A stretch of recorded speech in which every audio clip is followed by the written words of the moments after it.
Assalamualaikum warahmatullahi wabarakatuh. Saudara, kembali lagi berjumpa dalam Sapa Kalsel, dan di pagi hari ini kita akan membicarakan tentang ketersediaan kebutuhan bahan pokok di Banjarmasin, dan bersama kami sudah hadir dari Dinas Perdagangan, Pak Faisal Akli, Pak. Akli, ya. Iya, oke. Assalamualaikum, Bapak. Waalaikumsalam, Pak Hendar. Oke. Pak, kalau misalkan kita berbicara tentang ketersediaan bahan kebutuhan pokok ya seperti itu, karena kan sekarang mau menjelang Natal dan Tahun Baru. Seperti apa sih Pak di Banjarmasin itu? Begini ya Pak Hendar, ketersediaan bahan pokok ya, karena Kota Banjarmasin itu bukan kota penghasil ya. Oke. Jadi Kota Banjarmasin itu kota perdagangan dan jasa. Jadi bahan barang-barang pokok yang masuk ke Kota Banjarmasin itu kebanyakan dari luar daerah Kota Banjarmasin. Nah, untuk ketersediaannya beredaran di pasar. Kalau tidak ada gangguan distribusi maupun cuaca, ketersediaan barang pokok di Kota Banjarmasin Aman-aman aja. Aman aja. Itu berarti dari daerah mana disuplainya Banjarmasin? Kalau kita ada mengadakan kerjasama antar daerah Pak, kayak contoh untuk bawang merah kita ada dengan Brebes. Oke. Terus juga untuk beras kita dengan Subang. Untuk telur ayam kita dengan Kabupaten Blitar. Oh, oke. Berarti di luar Kalimantan Selatan semuanya. Di luar Kalimantan Selatan semua. Oke. Itu pasokannya sekarang bagaimana untuk pasokannya? Pasokannya untuk Aman-aman aja berarti? aman, distribusinya kan kita didukung oleh tim pengendali inflasi daerah. Salah satu pendukung kita itu dari Bank Indonesia. Jadi pendistribusiannya itu didukung oleh tim pengendali inflasi daerah Kota Banjarmasin. Oke, itu untuk apa? Untuk mereka ada tim pengendali inflasi itu untuk apa? Jadi tim ini dibentukkan untuk mengendalikan inflasi. Untuk di tim Kota Banjarmasin itu salah satunya untuk menghadapi hari besar keagamaan ini. Oke. Jadi kan ada potensi melonjaknya inflasi di Kota Banjarmasin. Nah, salah satu dari tim ini dibentuklah untuk mengendalikan barang-barang pokok inflasi. Berarti antisipasi bisa dikatakan demikian atau bagaimana? Bisa dikatakan antisipasi, bisa juga kita dalam rangka pengendalian di situ, Pak. Jadi kalau misalkan terjadinya lonjakan harga, apa yang dilakukan oleh pemerintah Kota Banjarmasin? Jadi ada beberapa langkah-langkah ketika terjadi lonjakan harga itu. Yang pertama itu kita mengadakan pasar murah.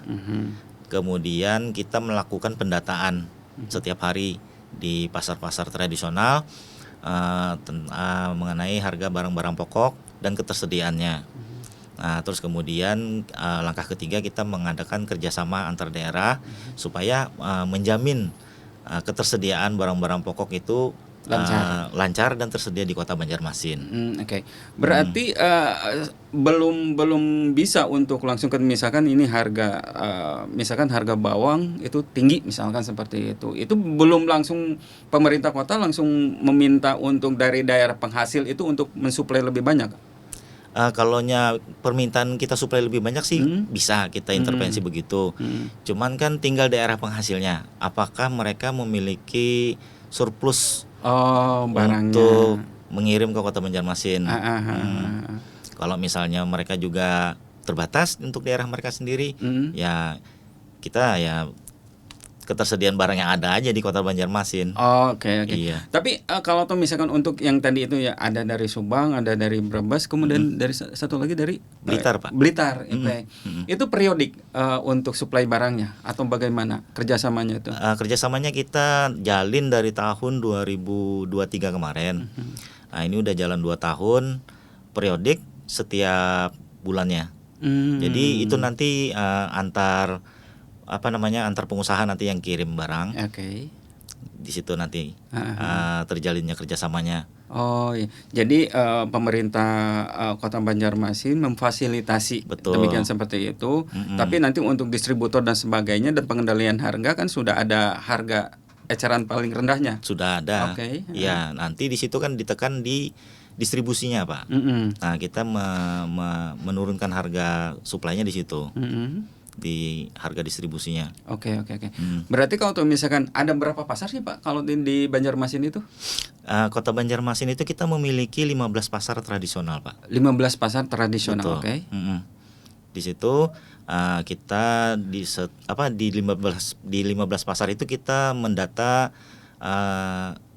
fluktuasi harganya Oke. setiap hari itu dari Senin sampai Minggu. Oh, tiap hari itu? Setiap hari, Pak. Oh, Nah, itu setiap hari di situ kita implementasikan data itu kita sajikan ke masyarakat melalui aplikasi Dedikasi Beriman. Nah, jadi masyarakat bisa membuka aplikasi Dedikasi Beriman berbasis web. Bisa di situ tinggal klik aja pasar mana yang mau kita lihat perkembangan harganya, terus juga ada sekitar 32 item. 32 item yang kita sajikan di situ. Oke. Perkembangan harganya. Oh, itu tiap hari update berarti? Setiap hari update, Pak. Tiap hari update. Kalau untuk update-nya itu 3 kali dalam 1 minggu kita operator 3 kali kita. dalam 1 minggu. Oke. Hari Senin, hari Rabu, sama hari Jumat. Nah, kita update harganya di situ. Itu biasanya kalau misalkan mengalami peningkatan harga itu di hari apa? Peningkatan harga itu tergantung ya. Jadi kita ketika ada peningkatan harga itu, Pak Hendar, ada semacam early warning system. Oh, oke. Jadi kita mendapatkan notifikasi alarm bahwa ada barang-barang yang mengalami kenaikan. Di situ alarm itu akan berbunyi ke Pak Wali, Pak Wakil, habis itu ke jajaran Disperdagin. Nah, di situ nanti kita berarti itu auto berarti? Auto, Pak. Oh, oke. Auto ketika ada kenaikan 5% ke atas gitu. Itu nanti akan ada notifikasi. Tapi itu datanya diinputnya dari data di lapangan begitu? Data di lapangan. Ketika data di lapangan, pendata kita mendata, operator kita menginput. Ketika harga itu sudah di atas harga acuan yang kita tetapkan di awal bulan, itu ada kenaikan. Nah, itu nanti akan berbunyi alarmnya, Pak. Alarmnya itu notifikasinya itu melalui WhatsApp. Nah, di situ nanti ada link, kita klik di WhatsApp itu kelihatan tuh item-item barang apa yang mengalami kenaikan. Oh, iya. Dan persentasenya, selisih rupiahnya naiknya berapa di situ. Ada nggak pernah mengalami ketika itu munculnya alarm itu harganya lebih misalkan 2 kali lipat dari harga pokok? Sepengalaman pemantauan kita, kalau 2 kali lipat sih ada kayaknya ya. Ya mungkin ada pernah kita tapi itu udah beberapa bulan yang lalu sih, Pak. Sekitar 200% itu naiknya. 200%. Itu item apa? Item cabai kalau nggak salah itu. Cabai. Lumayan naik itu. Oke. Itu tapi nggak bisa diprediksi dari mana penyebabnya. Kita tahan dulu, Pak. Kita akan kembali saudara setelah jeda iklan berikut ini.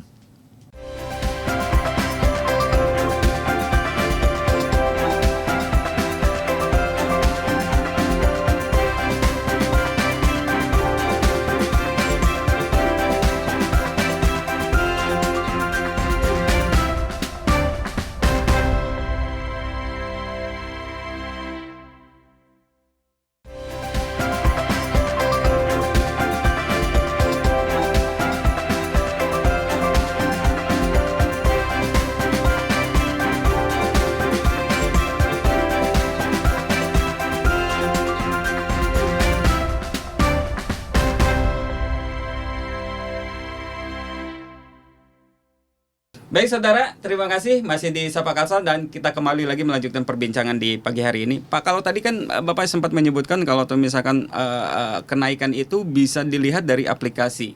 Betul. Di webnya Kota Banjarmasin begitu, seperti itu. Oke, berarti kan ada pemantau harga di setiap pasar. Betul. Ada 15 pasar, berarti ada berapa personil yang diturunkan?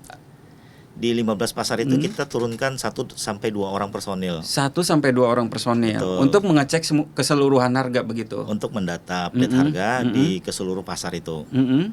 Jadi mereka mengupdate datanya, kemudian menginput di aplikasi Dedikasi Beriman tadi.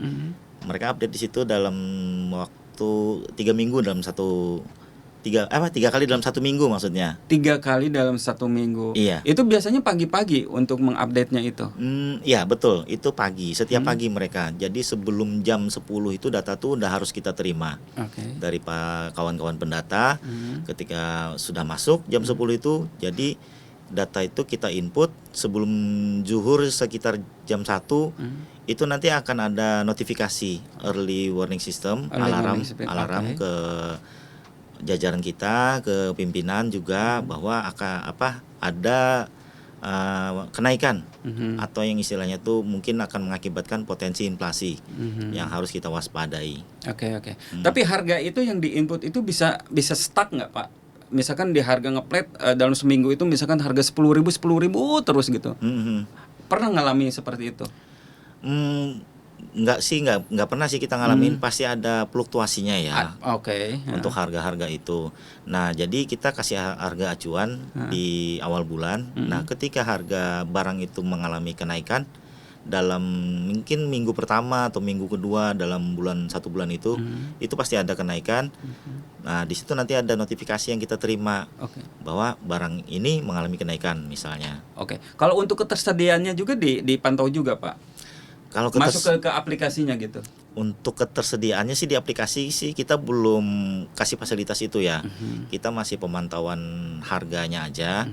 Kalau untuk pemantauan sih biasa kita melakukan sidaknya aja. Begitu. Berarti untuk ketersediaan atau untuk ketersediaan itu gimana? Kalau misalkan tiba-tiba ini satu item barang itu kosong gitu di pasar, itu gimana? Kosong ya. Kalau kosong sih belum pernah ya di Kota Banjarmasin itu. Kalaunya langka juga jarang juga terjadi.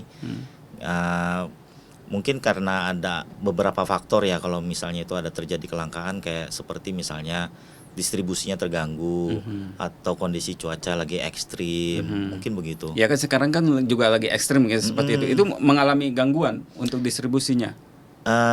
Untuk sekarang sih contohnya kita sih bawang merah ya, sekarang yang lagi agak terganggu distribusinya.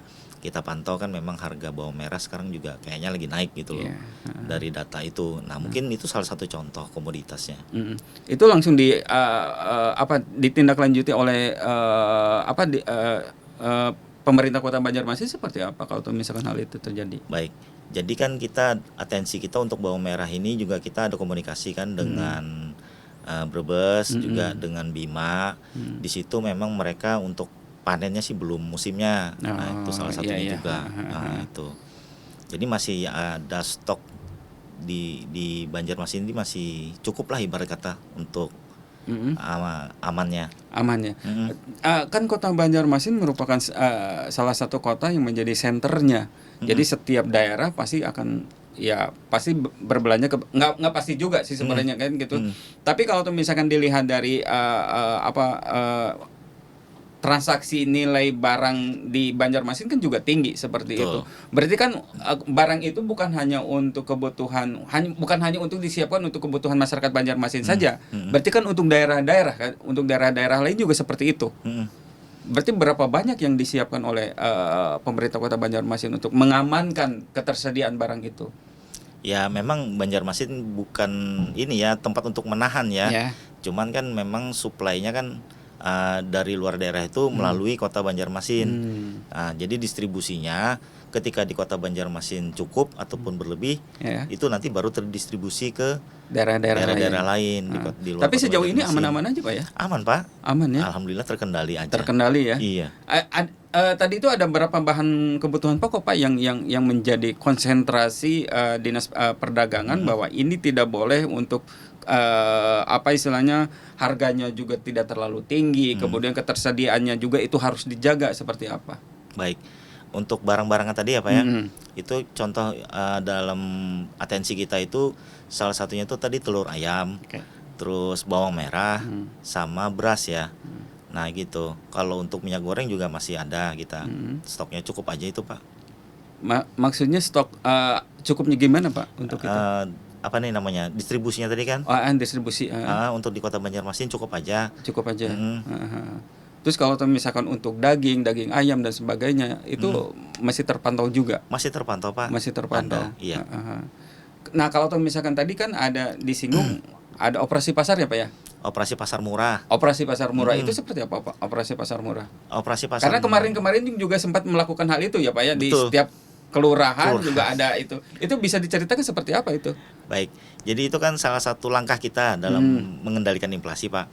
Jadi operasi pasar dan pasar murah itu kita gelar itu di tiap kelurahan. Di Kota Banjarmasin itu ada 52 kelurahan.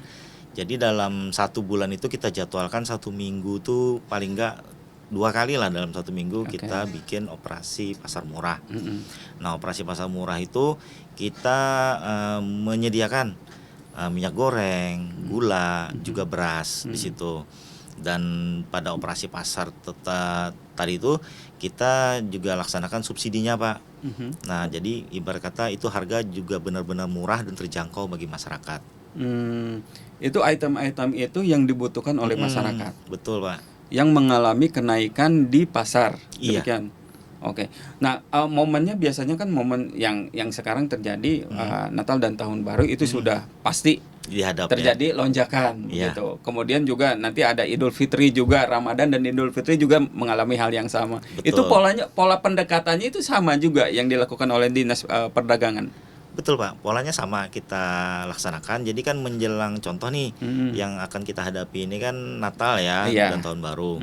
Nah, dalam menjelang Natal dan Tahun Baru itu kita sudah persiapkan operasi pasar murah di tanggal 23 itu nanti, Pak. Sama di tanggal 30 kalau nggak salah itu kita jadwalkan. Sebelum Natal dan Tahun Baru itu. Oh, ada pasar murah juga. Ada kita siapkan, Pak. Itu di mana nantinya? Rencana kita untuk yang tanggal 24 itu nanti di Kelurahan Sungai Bilu, Pak.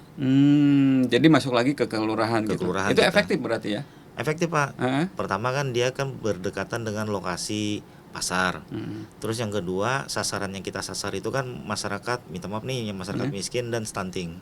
Di situ, Pak. Tapi tidak ada komplain dari para pedagang. Ini karena gara-gara pasar murah nih barang jadi mahal, jadi pembeli jadi jarang masuk ke sana gitu. Ya, itu intervensi kita pemerintah sih, Pak, Iya, supaya kan barang kan nggak terlalu mengalami kenaikan yang signifikan. Begitu. Itu biasanya kalau misalkan yang sekarang terjadi atau berdasarkan pada pengalaman menjelang hari raya, hari besar seperti itu, item-item apa saja yang mengalami kenaikan? Kita tahan dulu, Pak. Oke. Kita akan kembali saudara setelah jeda iklan berikut ini.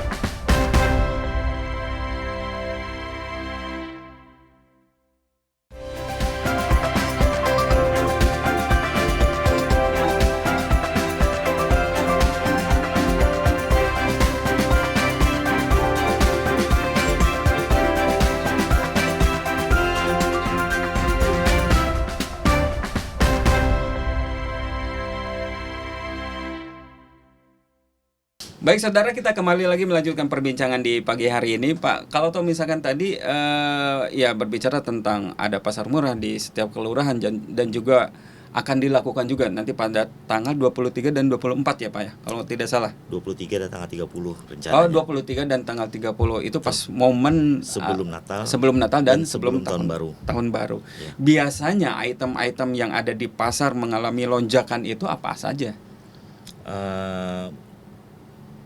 Jadi ada beberapa item-item nih, Pak, yang kita data ini yang mengalami lonjakan pada bulan Desember ini ya, Pak ya. Jadi yang pertama itu cabai merah keriting, Pak. Cabai merah keriting itu yang kita pantau harga di minggu pertama bulan Desember itu kan 25.000 nih per kilo. Ya. Nah, kemudian kita update di tanggal 17 hari ini itu mengalami kenaikan Rp5.000. Jadi sekarang harganya Rp30.000, Pak. Oh iya. Nah, itu untuk cabai merah keriting. Untuk kemudian untuk cabai merah besarnya yang kita awal bulan Desember kemarin itu 26.000, sekarang harganya 40.000. Wow. Itu agak ini juga agak tinggi itu. Iya, tinggi banget, Pak ya. Dari 27 ke 40 naik 13.000. 13.000 per kilonya. Per kilo. Gitu. Yeah. Nah, kemudian untuk telur ayam nih, Pak. Dari 28.000, nah sekarang sih naik 1.000 sih hari ini, 29.000. 29. Oke. Nah, kemudian selanjutnya, Pak, untuk sawi hijau nih yang lumayan jadi atensi kita nih, lumayan ini juga melonjak juga harganya. Yang awal Desember itu kita 12.000, hari ini harganya terpantau 30.000. Wah. gitu Pak. Kok bisa ya? Iya. Kenapa Pak itu penyebabnya mereka? Ya kaget kenapa? juga kan kita, Mm-mm. kenapa ini sampai mengalami kenaikan yang begitu signifikan gitu loh Iya Pak. betul.